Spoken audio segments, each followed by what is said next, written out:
Welcome to Daily Wisdom, Walking the Path with the Buddha, a podcast shared by David Roylance.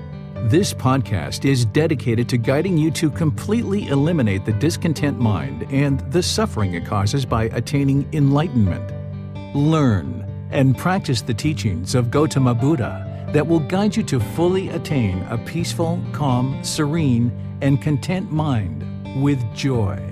To support this podcast, visit patreon.com/supportbuddha or visit buddhadailywisdom.com, where you will discover a full range of courses, retreats, and online learning resources to assist you on the path to enlightenment.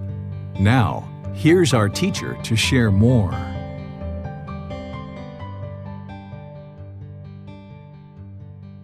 Sawadee Kap. Hello and welcome to Daily Wisdom, Walking the Path with the Buddha. Today is our group learning program where we come together on Wednesdays for meditation. And then on Sundays, we get together in order to discuss one of the chapters in this book. This upcoming Sunday, we're going to be in chapter 24, which is titled Misunderstandings of Gautama Buddha's Teachings. And this is a chapter where now that you've learned throughout the 6-7 month program the various teachings of the Buddha and building that foundation, now we're going to discuss the misunderstandings. But we'll talk about that towards the end of the class. Today is all about meditation. We rotate between Breathing Mindfulness Meditation on one Wednesday, and then the other Wednesday we do Loving Kindness Meditation, and this is helping you to build up your practice. So we come together to encourage, support, and motivate each other in our practice by meditating. Whether you're watching this on Zoom or Facebook or YouTube or listening on the podcast on one of the replays, I would like to welcome all of you to our class and invite you to meditate with us. And after we do meditation, I'll open up to any questions that you might have related to the teachings of the Buddha and the path to enlightenment. So if you'd like to join for meditation, typically people start with the seated position because the seated position is really good for learning and for kind of a primary method of meditating. So if you're on the floor, you might be sitting with a cushion under your rear. You might have your legs crossed lightly in front of you. If you're in a chair, you might be sitting with your feet flat on the floor or maybe lightly crossed at the ankles. You're not interested in anything being real tight and real rigid. You would like your legs to just be nice and comfortable. Not uptight and painful, but also not luxurious either. In the middle, nice and comfortable. And then your hands and arms, you can put those into your lap as well. Usually what people do is put their right hand on top of their left with their thumbs together. This is the way that the Buddha meditated. But there's other options as well because that may or may not be comfortable for you. You can put your palms on your thighs or on your knees. You can put your palms up. If you're in a chair with armrest, you might just put your arms on the armrest of the chair. Essentially, you'd like your lower body and your hands and arms to be completely relaxed, where there's no muscles engaged whatsoever. The upper body, this should be erect. By keeping the upper body erect, this keeps the mind attentive and alert during your meditation, because this is a dedicated, active, purposeful training session where you're actively training the mind to either eliminate certain unwholesome qualities or you're cultivating certain wholesome qualities. So this is what you're doing as you're meditating. So you would like the upper body to be erect so it keeps the mind attentive and alert, which gives you access to the mind. Where if your mind was complacent during meditation, you wouldn't be able to train it. Or if it was real uptight, you wouldn't be able to train it. So you'd like the mind to be in the middle. And the way that you do that is keep your upper body erect, which keeps the mind attentive and alert during your meditation. Next, just close the eyes and start breathing in through the nose and out through the nose. Here at the beginning of your meditation, you're just establishing the breath. Breathing in gradually through the nose, establishing a nice natural breath, experiencing the full breath. And then whenever you get to the full inhale, then next just gradually exhale through the nose, experiencing a nice natural exhale. Here you're not trying to force the breath or control it. you would just like to breathe in naturally through the nose.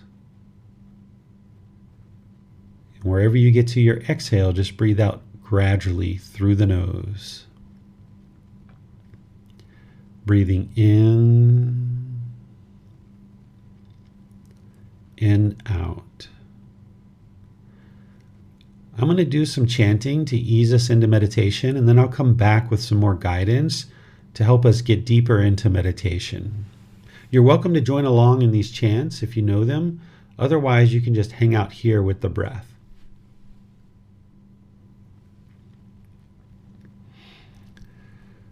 Arahang Samma Sambuddho Bhagava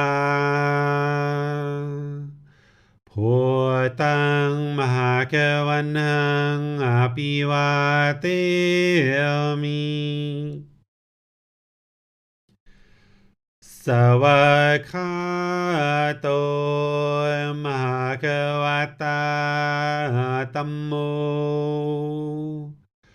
Dhammang Namasami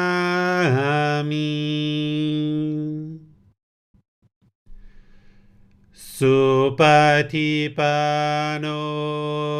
Bhagavato Sāvaka Saṅgho Saṅghang Namami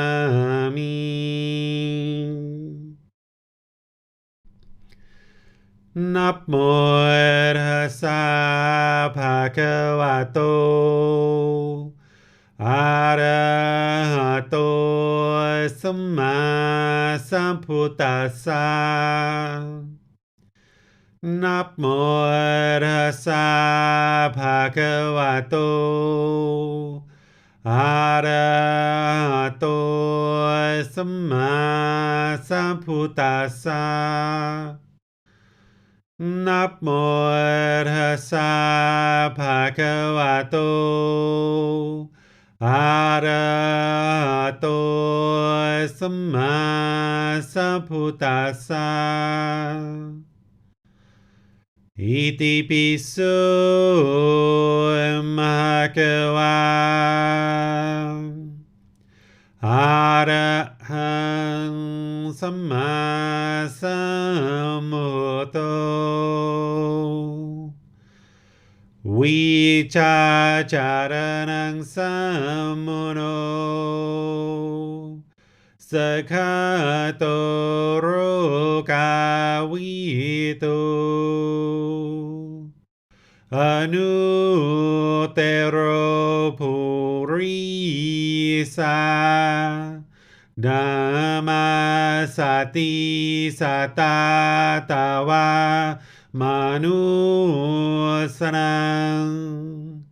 Bhutto Bhagavati.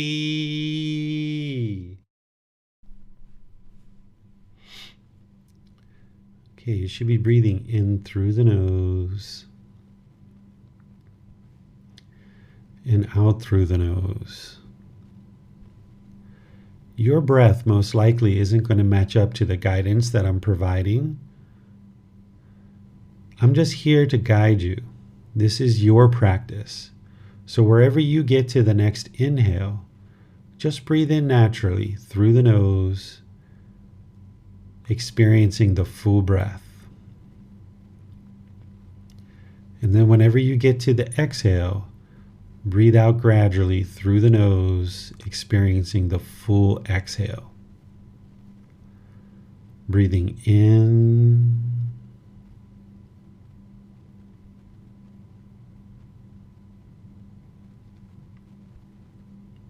and out.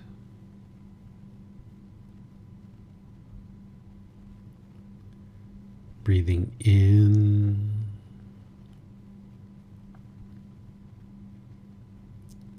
and out.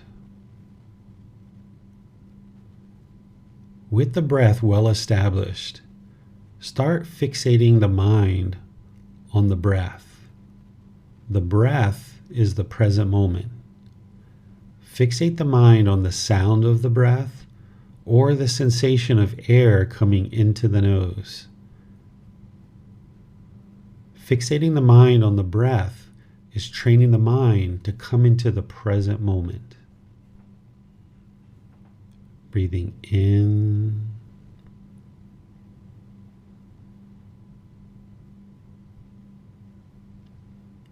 and out.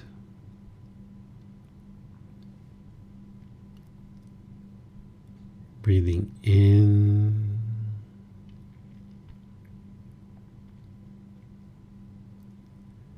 and out.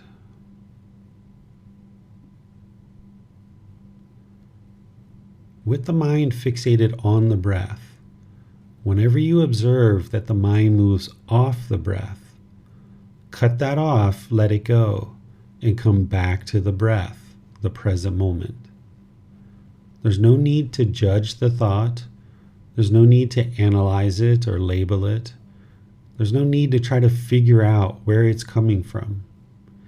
Just wherever you notice that the mind is off the breath, cut that off, let it go, and come back to the breath, the present moment.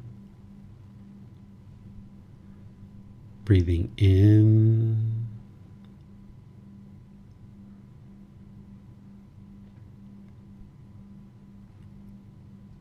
and out.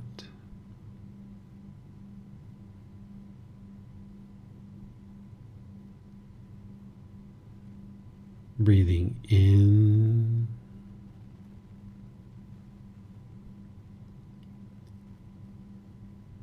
and out. Continue to focus on the breath.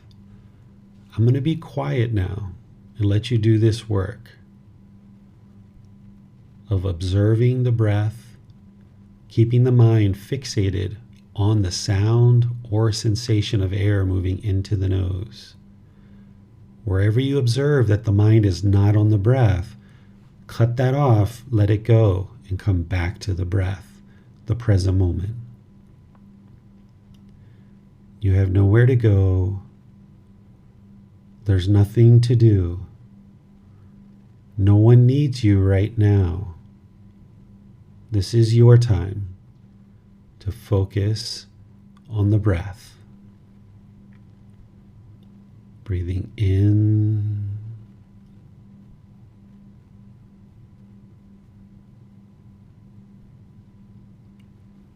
and out.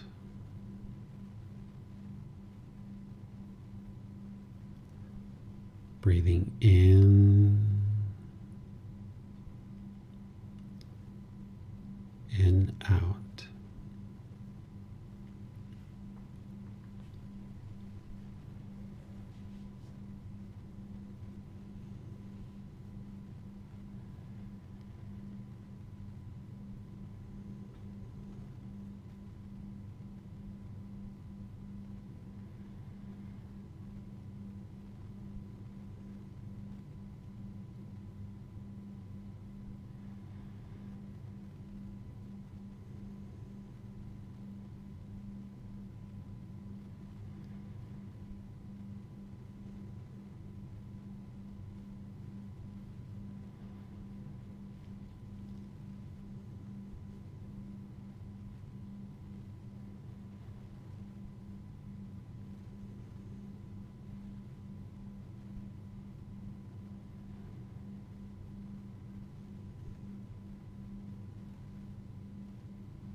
Arahang Samma Sambuddho Bhagava Bhutang Bhagavanang Abhivateyami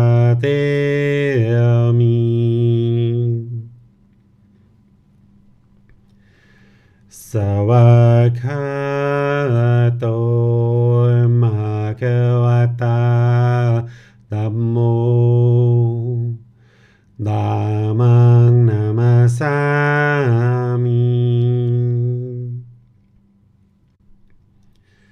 Supatipano Bhagavato Sāvaka Saṅkho Saṅghang Namami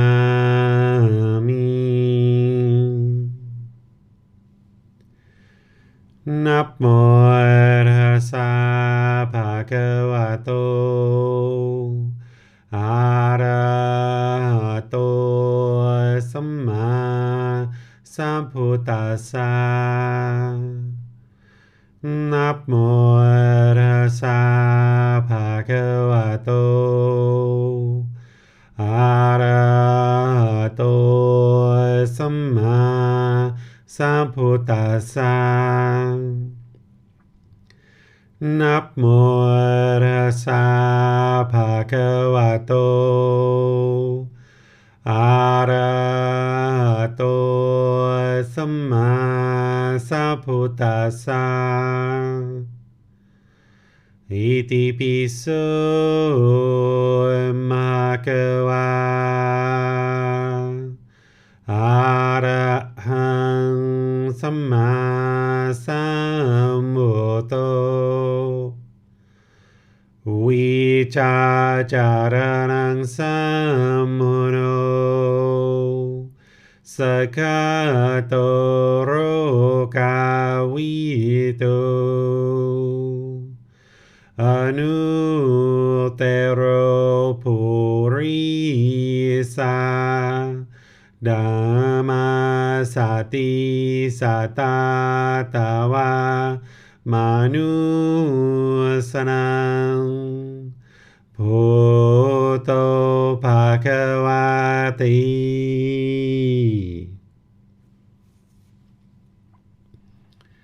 Okay, if you guys would like to slowly make your way out of meditation. As you guys are making your way out of meditation, I thought I would just remind you of a few things. The first thing is that when you're doing breathing mindfulness meditation, you're never going to get to a point where you've completely eliminated the thoughts. That's not the goal of this meditation. Oftentimes people confuse that, thinking that based on the guidance that I'm providing to cut off and let go of thoughts, they sometimes think that the goal is to eliminate thoughts, or they think that they're bad at meditation if they're having thoughts while they're meditating. But in reality, even as the mind is close to enlightenment and actually enlightened, you're still going to experience thoughts, but they're going to be less and less frequent. You're going to notice them a lot sooner, and you're going to be able to easily let them go and come back to the breath. Where when you first start meditating and as you're building up your practice, there might just be a bombardment of thoughts. And if you're noticing that the mind is having a lot of thoughts, this is great. You're observing the mind. This is awareness of mind, or mindfulness. So when you're aware that the mind is having these thoughts, that's when you'd like to then train the mind to cut them off and let them go. So what you're training in meditation is you're training to have awareness of mind, or mindfulness. You're training to have concentration, or focus, where you're actually able to focus on a single object like the breath. And you're training the mind to more and more easily be able to let go of the thoughts and come back to the breath. Let go, come back, let go, come back. Because what's going on in the unenlightened mind and why it's experiencing discontentedness is that it's holding on. It's having craving, desire, attachment. It's craving permanence. It wants to hold on to things. So if 30 times or 50 times or 100 times during your one meditation session, if you're training the mind to let go, let go, let go, let go, come back to the breath, come back to the breath, come back to the breath, That's actually really good, because then in daily life, when you're aware of anger arising, for example, then you can easily let that go and come back. But if you weren't training this way in meditation, you wouldn't be able to do that. So even as you get closer to enlightenment and the mind's actually enlightened, you're going to have an occasional thought. There's just going to be more and more space between the thoughts.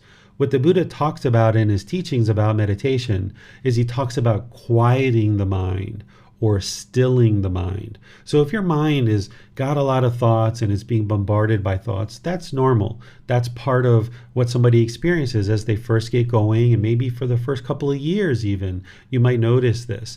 But over time, there'll be these longer and longer gaps between your thoughts. You'll be aware of them more and more readily, and you'll be able to let them go. So this is what you're training to do, is develop awareness of mind, concentration or focus on a single object, singleness of mind, and you're training the mind to easily let go. This is training the mind to eliminate craving, desire, attachment. The other thing that I thought I would share about these teachings and about the path to enlightenment, and it is connected to meditation as well.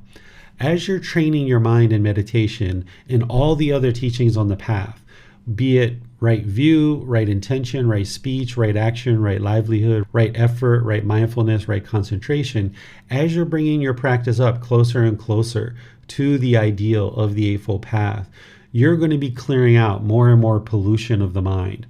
There's more craving, anger, and ignorance, or the unknowing of true reality, that's going to be getting cleared out of the mind. And as a result of this, you're going to notice that the mind is becoming more clear, more concentrated, more focused, getting more clarity of mind, a deeper memory.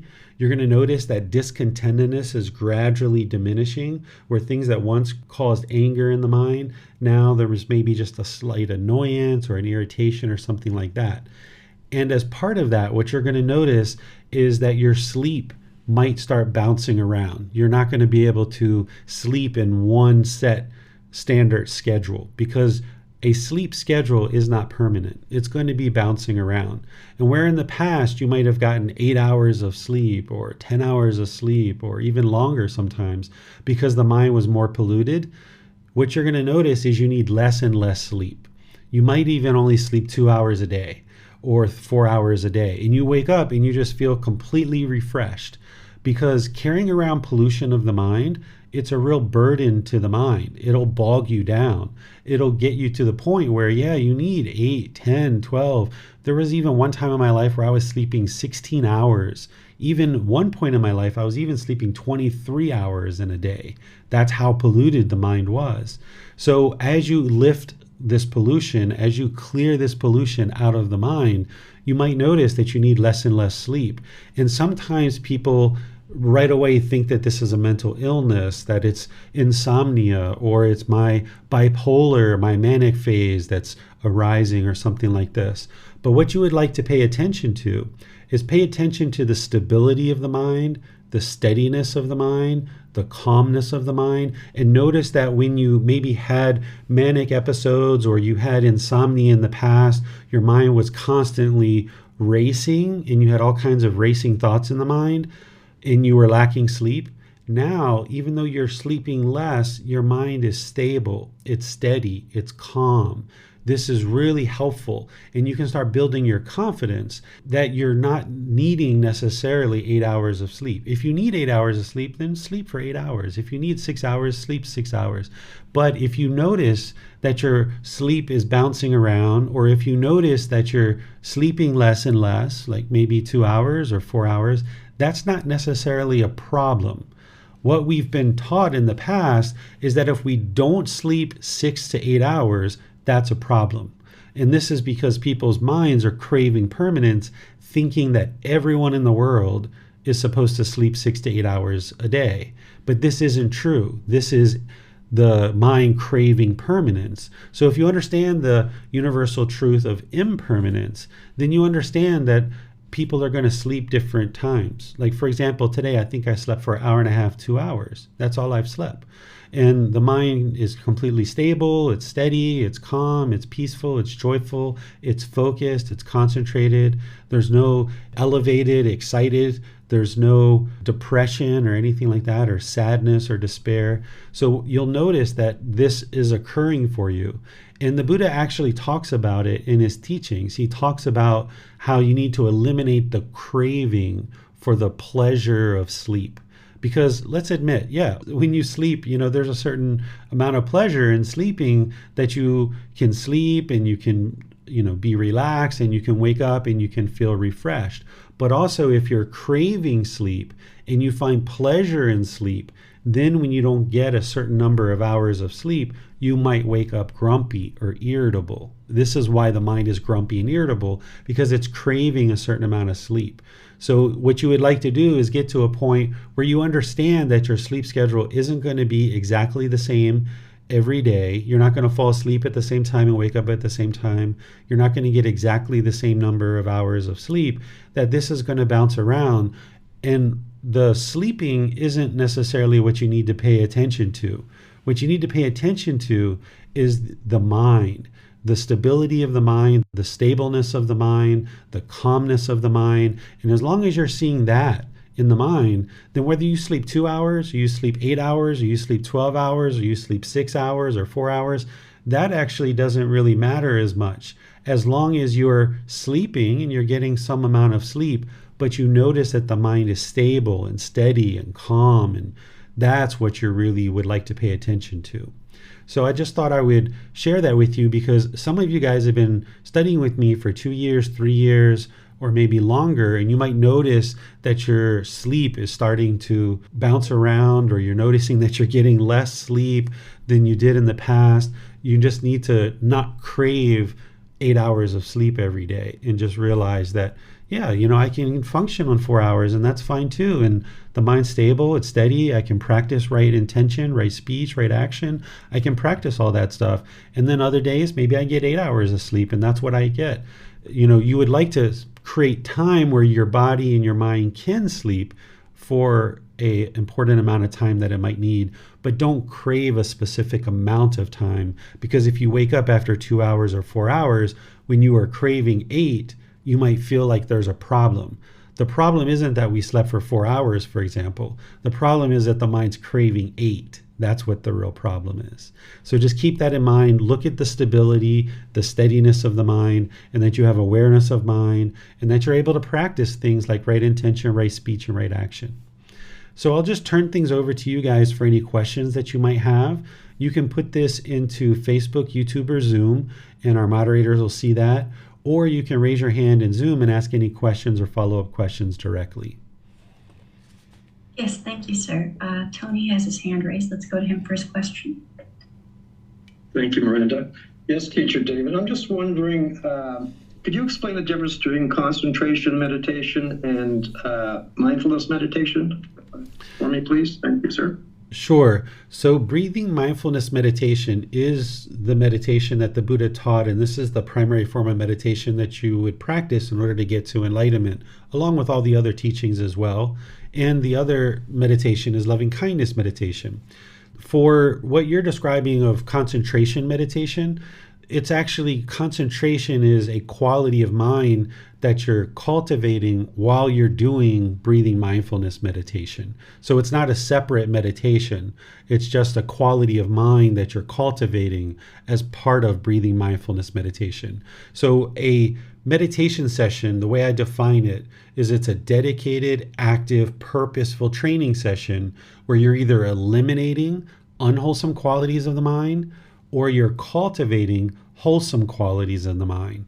With breathing mindfulness meditation, you're cultivating mindfulness, which is awareness of mind, and more specifically, the 4 foundations of mindfulness, and you're cultivating concentration or singleness of mind, being able to focus on a single object. Those are the 2 wholesome qualities that you're cultivating in meditation using breathing mindfulness meditation. Mindfulness and concentration. And then the unwholesome quality that you're eliminating in this meditation is craving, desire, attachment. that mental longing and strong eagerness, chasing after the objects of your affection, wanting things to be a certain way. So when the mind's moving off the breath, this is the mind not being content in the present moment potentially. And what you would like to do is when you observe that, you cut it off and let it go and come back to the breath. So you're eliminating craving, desire, attachment, cultivating mindfulness and concentration. And that's all part of breathing mindfulness meditation. The instructions are just to focus on the breath. When the mind's off the breath, you cut it off and let it go and come back to the breath. That's the instructions of what you're doing. But what you're actually cultivating is mindfulness and concentration, and you're eliminating craving, desire, attachment. Okay, thank you, sir. In the Eightfold Path, there's concentration meditation and mindfulness meditation. So is there a difference in that part too, sir? What you're thinking there is in the Eightfold Path, there's those 3 steps that are part of the mental discipline, which are steps 6, 7, and 8. Right effort, right mindfulness, and right concentration. What the Buddha describes as right concentration is he's actually describing the results of putting together your entire path to enlightenment, the Eightfold Path. If you're practicing right view all the way through to right concentration, what he's explaining in right concentration is the jhanas. And these are the results or the byproducts of practicing all the steps in the Eightfold Path. But remember that Eightfold Path, it's a core central teaching with other teachings plugging into it. So when you look at his other teachings around concentration and what he's actually teaching is he's teaching to practice breathing mindfulness meditation as part of right concentration. And he's teaching to practice singleness of mind. This is where if you're watching TV, you're just watching TV. Or if you're eating, you're just eating. Or if you're having a conversation, you're just having a conversation. Or if you're checking your email, you're just checking your email. Rather than trying to have a YouTube video in the background playing while you're checking your email, while you're eating a sandwich. This is trying to do 2, 3, 4 things at a time, and the mind has to rapidly cycle from thing to thing to thing. It's not practicing singleness of mind. So the practice of right concentration is practicing singleness of mind and using breathing mindfulness meditation to help you to be able to do that in meditation, so then you can do it outside of meditation. But what he describes in the Eightfold Path is he's describing the jhanas, which is the results of putting together all the other steps. And then what right mindfulness is this is awareness of mind, having the awareness of the mind, which you're cultivating in breathing mindfulness meditation, but you're also practicing it in daily life where you're just aware of the mind and what's going on in the mind. So that then when you see anger or frustration or irritation or even pleasant feelings like happiness, excitement, elation arising, you can be aware of that sooner and sooner and cut it off. The cutting off part, that's the right effort. So these steps that the Buddha is teaching as part of mental discipline is what you're doing in meditation is actually practicing right effort, right mindfulness, and right concentration in meditation, because you're arising the concentration, you're arising the mindfulness, and you're applying right effort to cut off and let go anytime the mind moves off the breath. But then those same qualities and those same steps you're practicing in daily life, that you're practicing concentration and focusing on a single object when you're actually in daily life. And you're using right mindfulness or awareness of mind so that you're always aware of the mind throughout your daily life. And then wherever you see in daily life that there's unwholesome thoughts arise or unwholesome qualities arise, you cut those off and let them go. In meditation, we're cutting off and letting go all thoughts. Anything that arises, we're cutting off and letting go in meditation. But outside of meditation, you're only cutting off the unwholesomeness. So if you're sitting in your chair in your living room and a wholesome thought's like, I think I might take my wife out for dinner tonight. I'd like to invite her to go out to dinner.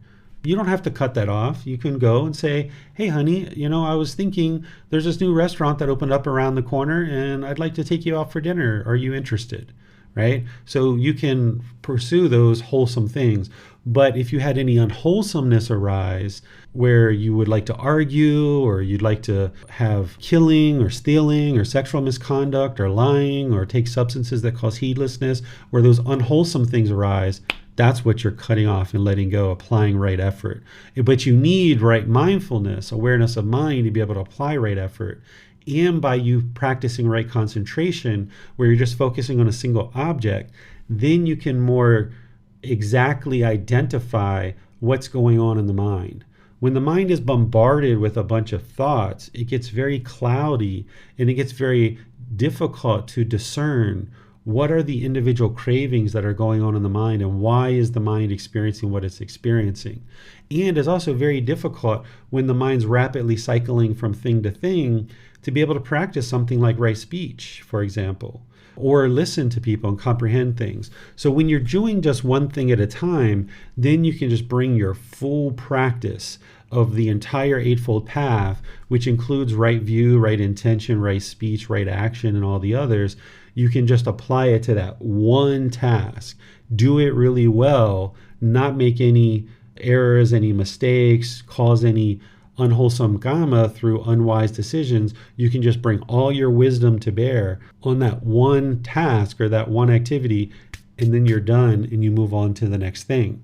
Where what we do when we're not practicing these teachings is we're trying to do more than one thing at a time. We're not fully bringing all our wisdom to one particular task. We're splitting our mind into many different things, or we're trying to do many different things, and then we're not doing each thing really well. And we start making unwise decisions. And then we keep moving on in our day, and we're leaving behind us like knocked over a whole bunch of trees. It's like going through the forest, knocking down a whole bunch of trees. And now we have to circle around and clean things up because we've been making unwise decisions. Whereas if we just practice right concentration of singleness of mind, which we've cultivated in meditation, and we practice that singleness of mind in daily life, now we can just bring all of our wisdom to that one task, do it really well, and then move on. And there's nothing to circle back around and clean up later. Thank you, sir. You're very welcome. I see Rick has his hand raised. Let's go to him for his question, sir. Thank you, ma'am, and thank you, sir.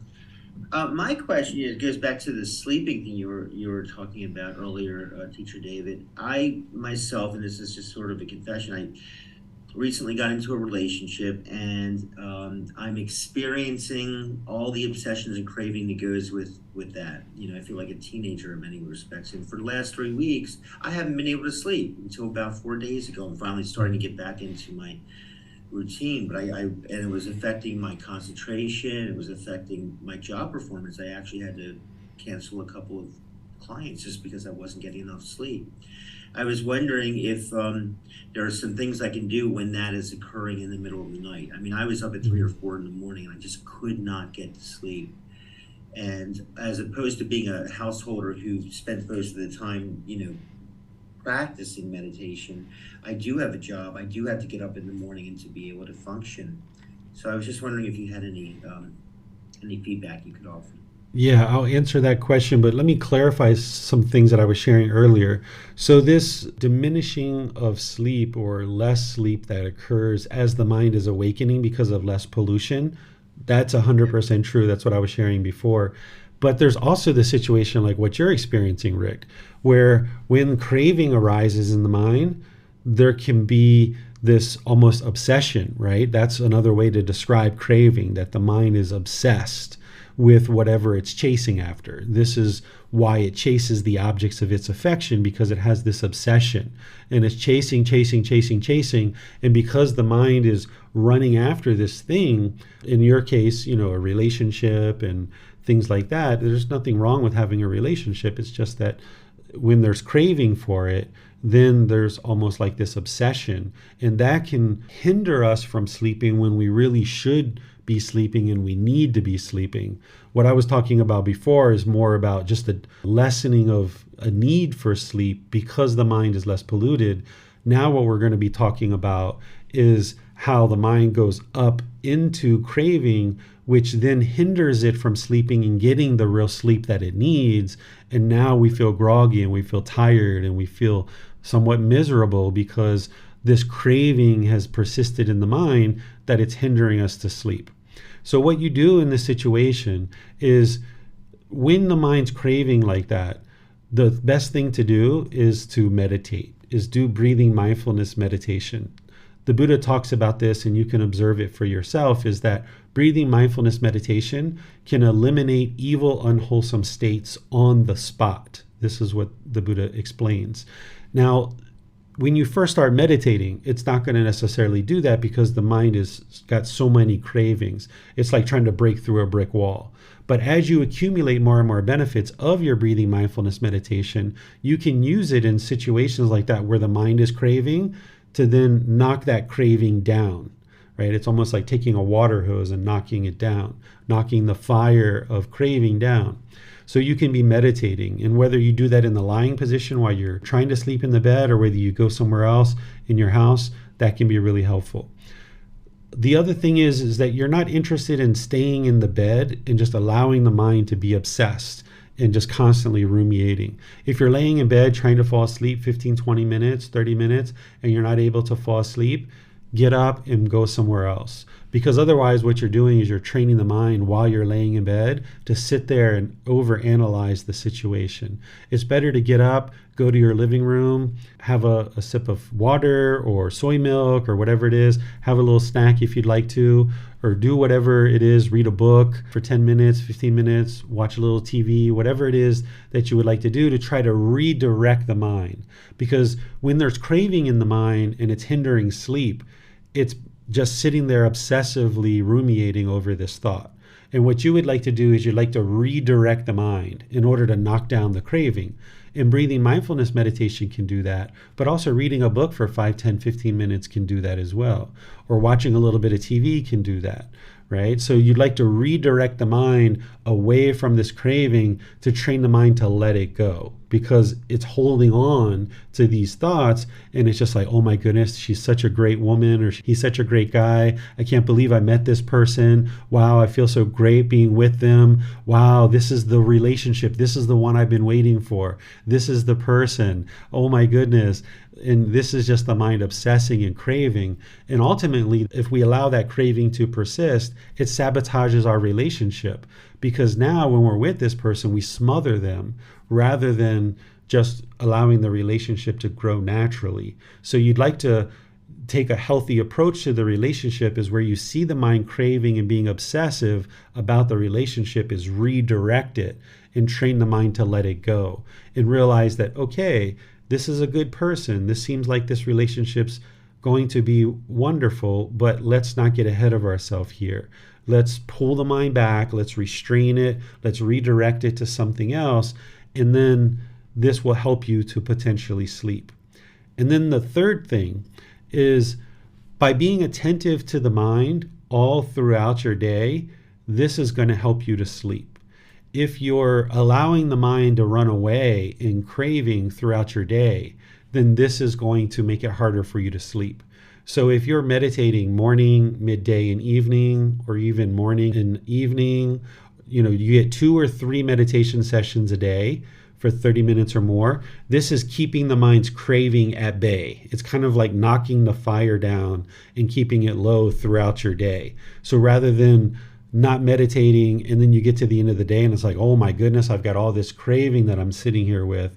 The mind is like overloaded with craving. Instead, you would like to knock that down a few times throughout the day and keep it at bay, so that by the time it's time for you to actually go to sleep, that the craving has already been knocked down, that you've already been kind of maintaining the mind, making these tweaks along your day so that you're not allowing the mind to chase after things. So if you're driving down the road and you're on the way to the store and you're thinking about this relationship and how wonderful it is, how great it is, sure, you've met a new person that you would like to have a great relationship with.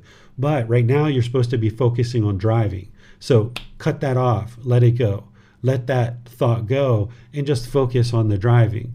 Whereas if you allow the mind to be complacent and you allow the mind to obsess about this relationship while you're driving, or you're walking down the street, or you're meeting with clients and you're having conversations with them about their life, but you're thinking about things that are going on in your life, this is not being attentive to the mind and maintaining it throughout the day.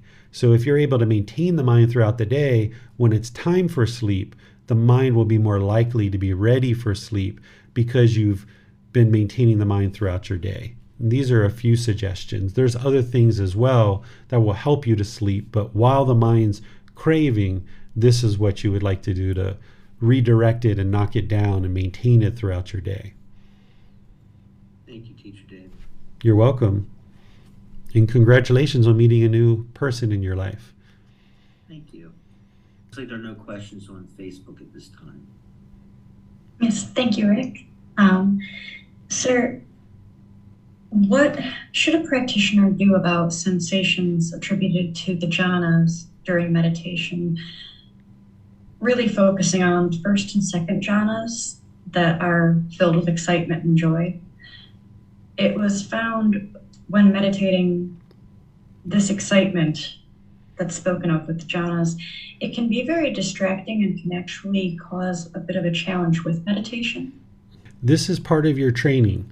So where you observe that the mind is getting this excitement, particularly as it's entering into the jhanas, this is your opportunity to observe the bodily sensations associated with that and cut it off and bring the mind back. So this is part of your training in meditation and outside of meditation. As you're noticing more and more of the qualities of enlightenment starting to come into the mind, like peacefulness, calmness, serenity, contentedness, and joy, there can be this excitement that arises, like, oh my goodness, these teachings are working.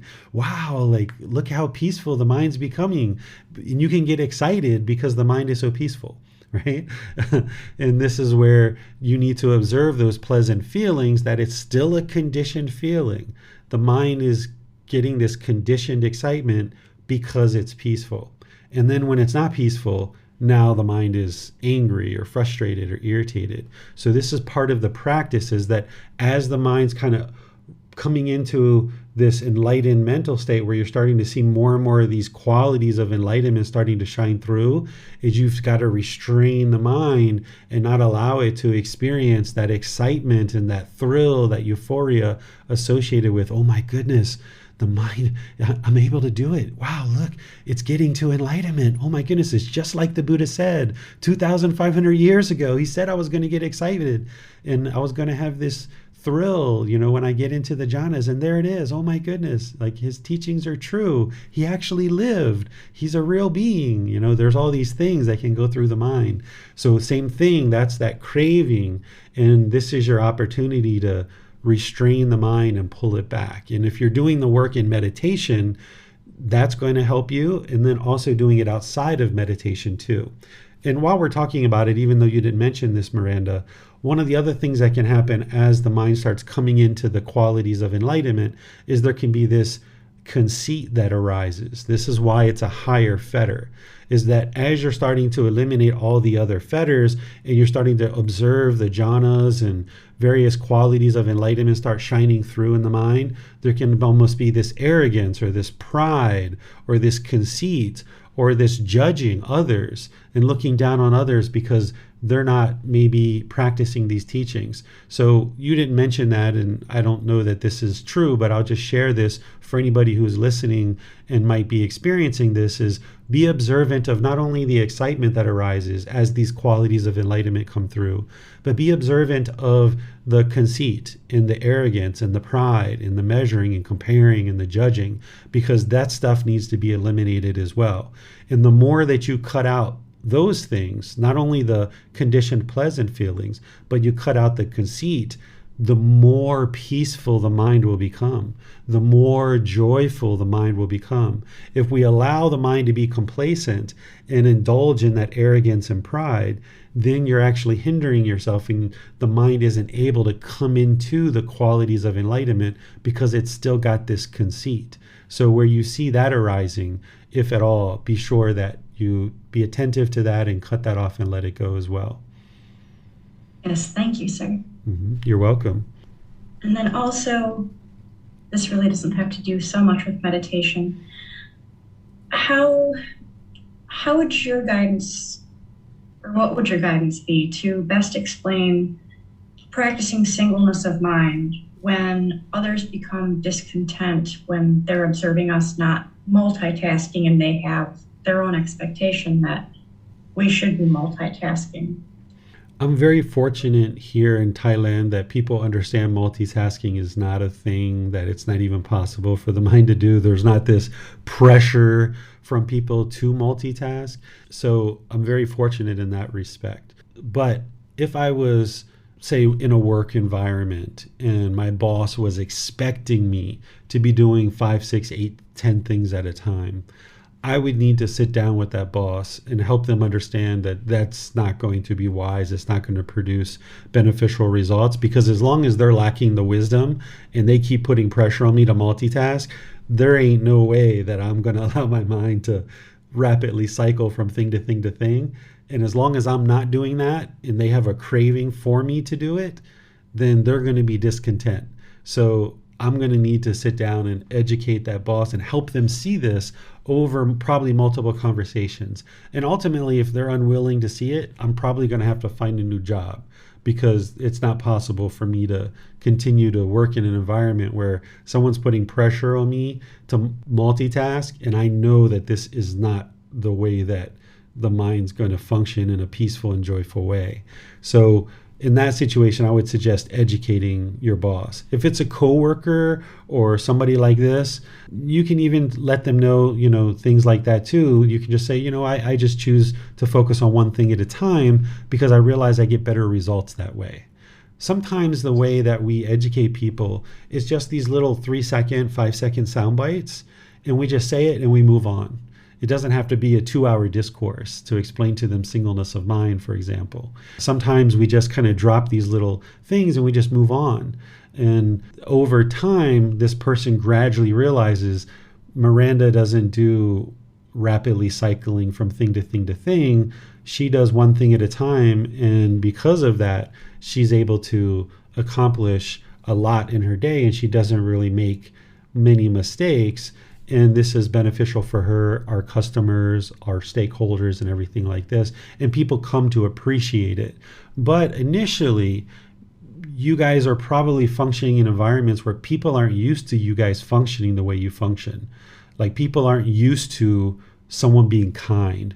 Someone isn't used to you not having an intention of extracting money out of them. Maybe if people are used to having people that are wanting things from them, or people are angry or having ill intentions, if people are used to this, when you're around them and you're kind and you're friendly and you're polite and you're respectful, they might be suspicious, like, why is this person doing this? What does she want from me?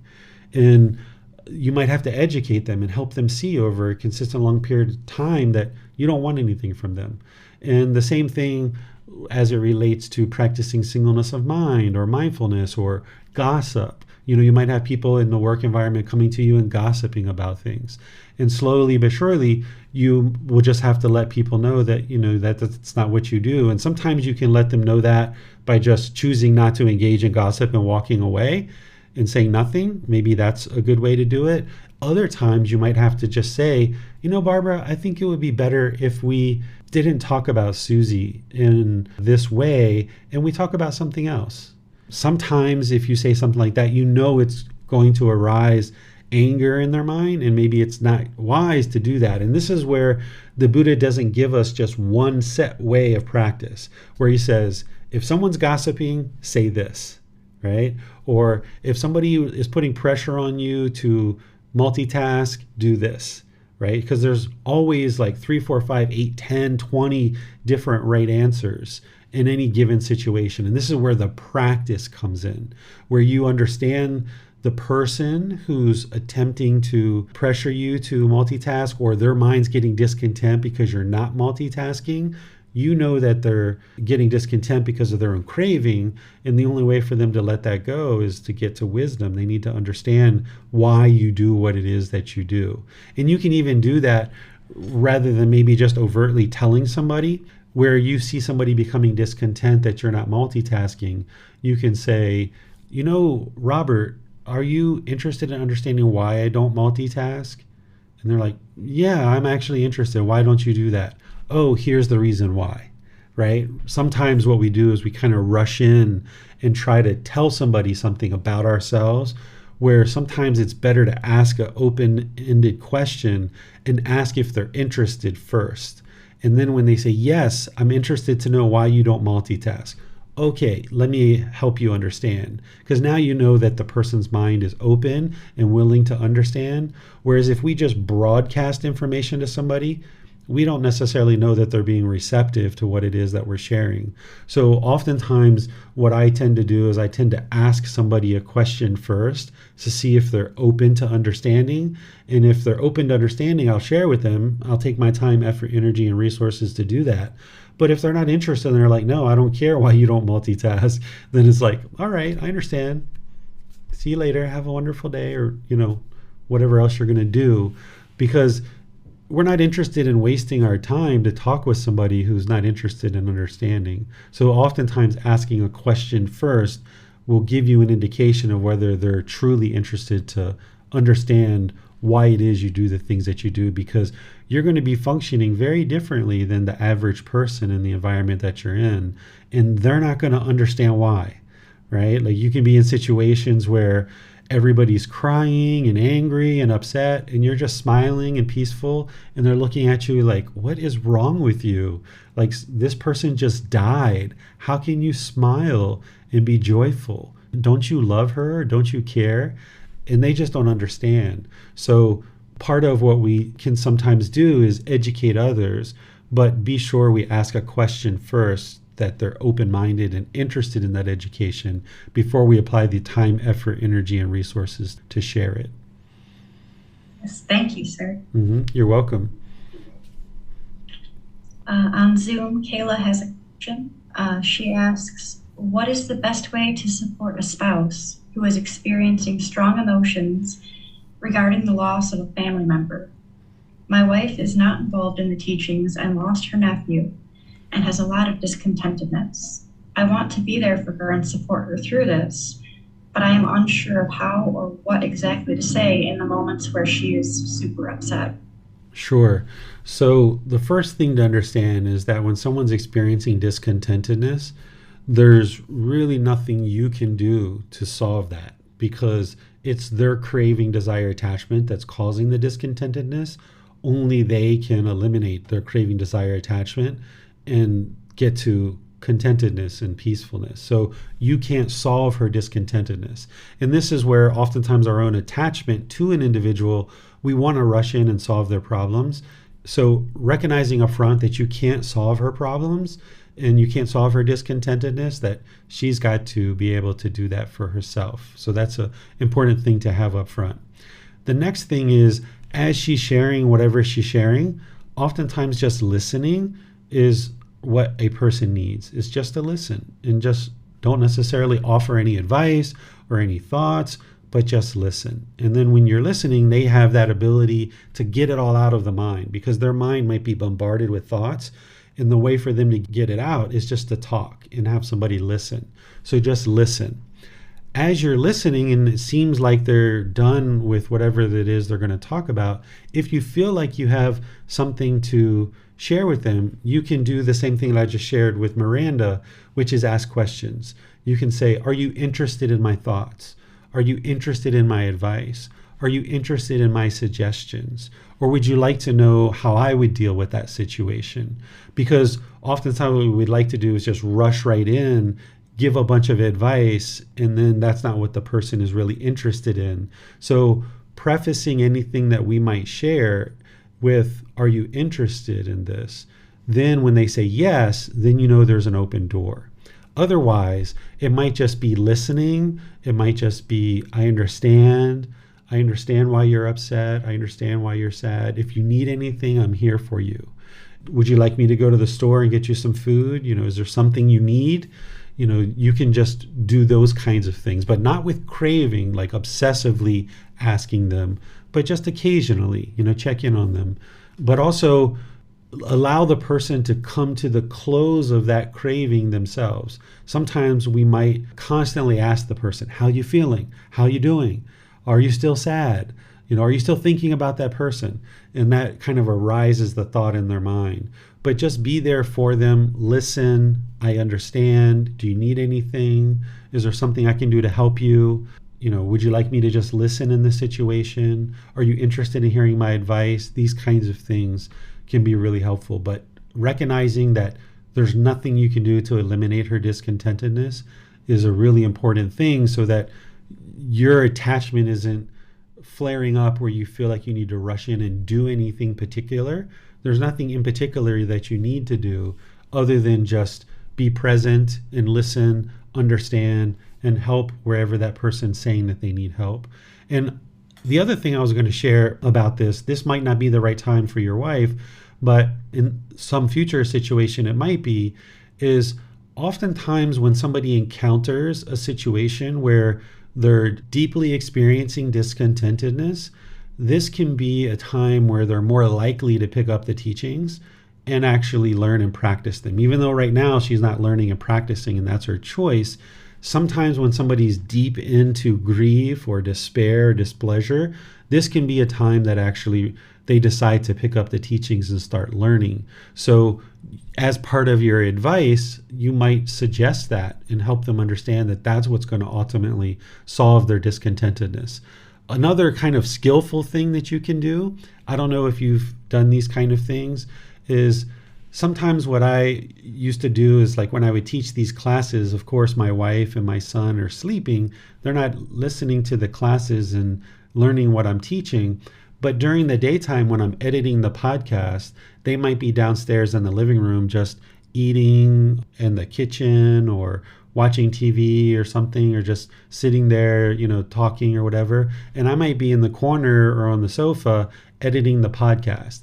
And they're hearing it. They're hearing the podcast. They're hearing the Four Noble Truths and the Eightfold Path and these other teachings that are helping them. So sometimes what spouses do is go into the same room as your spouse. You know that she's having trouble with craving, desire, attachment. She doesn't understand the Four Noble Truths and right view, and go in and turn on the podcast for the Four Noble Truths and just have it enough that you can hear it and maybe she can hear it too.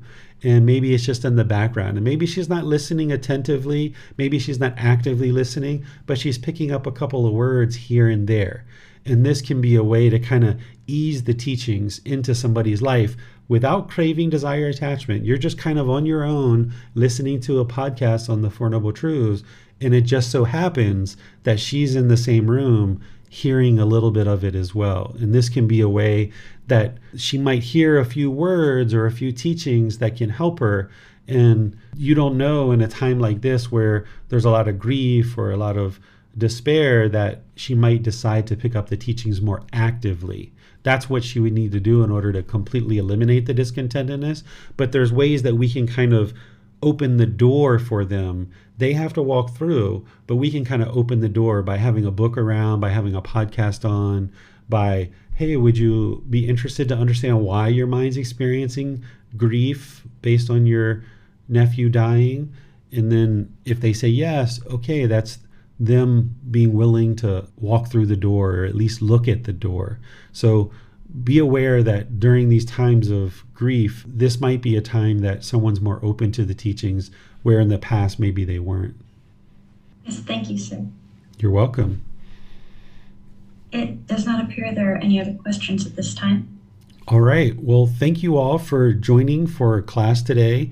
It's really wonderful to come together and meditate to encourage, support, and motivate each other. I appreciate all the questions that you guys have, because this is helping you guys and it's helping other people too. There's hundreds, and even thousands of people who hear our podcast or watch our YouTube videos, that watch our videos in Facebook and so forth. So even when there's only 6, 8, 10 people in class, there's hundreds and thousands of people that are learning these teachings. So your questions are helping you.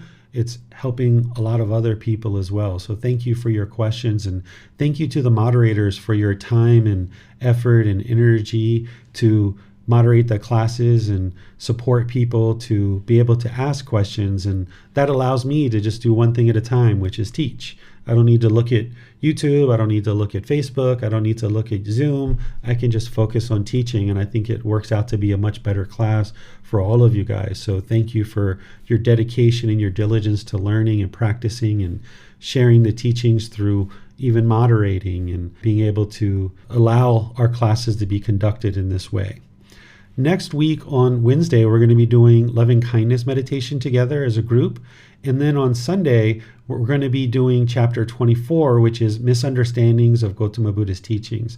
This is where I'm going to share with you the things that you're going to see in some environments related to the Buddha's teachings. Because remember, he taught 2,500 years ago, and the teachings were shining brightly during his lifetime. And for 500 years afterwards, the teachings were really brightly shining in the world because he had just taught and he had just died. So enlightened beings were more prevalent in the world. So the teachings were very much shining in the world. But since that time, the teachings have been deteriorating all the way up until now, 2,500 years later. So even though in this group learning program, you've been learning with me all the teachings through the various chapters and online classes and questions and things that I've been sharing with you, you've been learning through the words of the Buddha of what are the true teachings. But when you go into various communities and various temples and various Facebook groups, when you pick up certain books, people are going to be sharing things that aren't based in the actual words of the Buddha and what the Buddha actually taught. And these are just misunderstandings. These people aren't necessarily doing anything malicious or with ill intent. It's just that they're lacking the wisdom, because while we study with the words of the Buddha, the vast majority of the world does not. The teachings of the Buddha are essentially have been hidden, not intentionally, but just they've been very buried in places like Thailand, and they've been in the Thai language. And unless you understand the Thai language, over the last several decades, people haven't really gotten access to the teachings. So the teachings have gradually diminished and deteriorated. And now what we're doing is bringing them back into the world in a way that they can be restored, and wider audiences of people can learn and practice these teachings. But when you go into environments, whether it's a meditation center, a retreat, a temple, a Facebook group, you pick up books, you talk with somebody at a local smoothie shop or something like this, people have all these different perspectives about what the Buddha's teachings are. And more than likely, they're going to be very different than what I've explained to you in this group learning program and in the resources that I share. So I'm going to share with you some of the common misunderstandings of the Buddha's teachings on Sunday. And what this does is this helps you to see the path more clearly. The more clear that you know what the path to enlightenment is, the more likely you're able to actually attain enlightenment. Where if the path was dirty and murky and diluted, it would be very difficult for you to be able to get to enlightenment if you thought things like rites, rituals, ceremonies, and worship actually lead to enlightenment. So I'm going to be sharing with you some of these common misunderstandings that you're going to see not only in these meditation centers and temples, but you're going to actually see ordained practitioners who are practicing certain things. And what some people are led to believe is that, oh, they're ordained, they're a monk, they're wearing a robe, so they must know the Buddhist teachings. So whatever they're doing, that's the Buddhist teachings. But what you're going to see is some of these misunderstandings are actually within the ordained community. So if you understand this, then when you interact with this person, you're not going to judge them, you're not going to look down on them, but you'll just understand that it's due to impermanence, it's due to a lack of access to the words of the Buddha. And now that you have access to these teachings, it's important to see these misunderstandings so that then the path becomes more and more clear for you. And that's what I'm going to be sharing with you on Sunday as part of these misunderstandings. So thank you all again for attending class. Thank you to the moderators. We'll see you in one of these future classes. Have a very lovely and wonderful rest of your day. Sawadee ka. Thank you for listening to this podcast. To provide support for this podcast, visit patreon.com/support Buddha. To access more teachings, visit buddhadailywisdom.com. There, you will discover a full range of courses, retreats, and online resources to assist you on the path to enlightenment. Remember to establish a daily, consistent meditation practice, along with learning and practicing these teachings. A well-developed meditation practice is the foundation in which to train the mind to attain enlightenment.